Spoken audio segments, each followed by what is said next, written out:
Hi, this is our group teaching presentation over Coumadin or warfarin. My name's Ashley, I'm going to be the patient. My name's Sarah, I'm going to be the nurse. And Shelly's videotaping. Hi Ashley, my name's Sarah, I'm going to be your nurse today. Can you tell me why you're here in the hospital? I believe I'm here with atrial fibrillation. I was just diagnosed and my doctor talked about placing me on Coumadin. That's correct. Coumadin, warfarin, it's the same thing. Coumadin is just the brand name, and then warfarin is a generic name. Okay, and is an atrial fib when the muscles of my heart or my atria aren't working properly and I'm having a dysrhythmia? That's correct. Okay. Exactly. You Okay. sound like you know a lot about it. And what that is that the muscles in the atria in your heart, when they beat differently like that, it increases your risk of forming blood clots. Okay. And actually, if an embolus were to form in your bloodstream and travel its way to your heart, it could cause a heart attack. So what we do is we, for patients with AFib, atrial fibrillation, a lot of times we place them on anticoagulants such as Coumadin to decrease the risk of an embolus forming and therefore decrease the risk of a heart attack. Okay.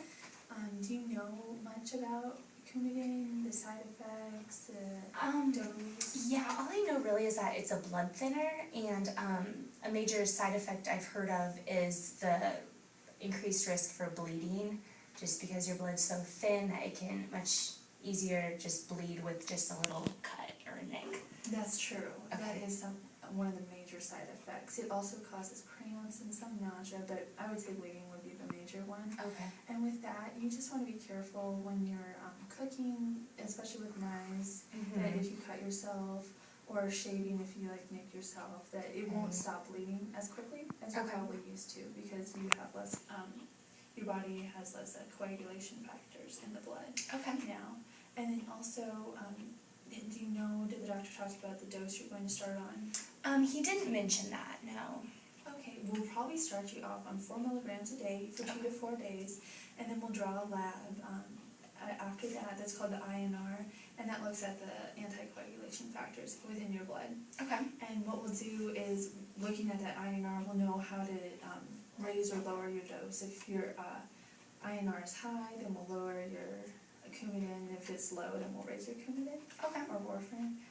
And then also with that, the INRs will be pretty regular, so during the therapy, during your Coumadin warfarin therapy, you'll want to come in regularly and get an INR. Okay. And be sure you come in for those, because that's how we know if the drug is working for you. Okay, and that's just a blood draw like I've been having. Exactly. Okay. Exactly. Okay. And then also some major adverse effects that you'll want to look for and notify your doctor immediately if you do see would be unusual bruises that have no source that you can remember, dizziness, and then also black or tarry stools and maybe vomiting blood, because that shows that would be a sign of a bleed internally within your digestive tract. Okay, so a bleed can happen anywhere in my body. Exactly. Okay.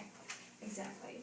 And then also, did the doctor talk to you about how it would affect your diet? No, he didn't. Do I have to change that at all? It really shouldn't affect your diet. The only thing is vitamin K, which is in a lot of food, green leafy vegetables and foods like that.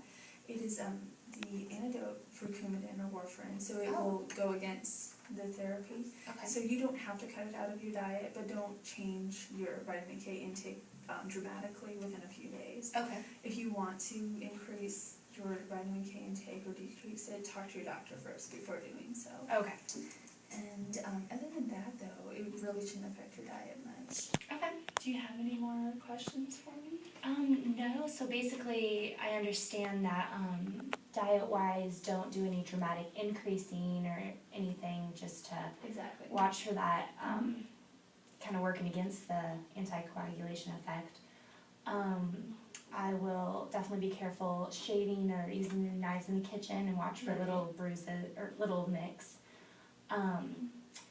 I will follow up on my blood work appointments. I understand that's pretty important, Yes, just to that's true. monitor if the drug is working at all or not. And I think that's it. And I'm having a by mouth tablet, right, to take. That's correct. So you don't have to worry about any injections or anything. It will be taken by mouth. That sounds great. Yeah, I think I'm all through. Okay. Sounds good. If you have any questions, just let me know. Okay, thank you.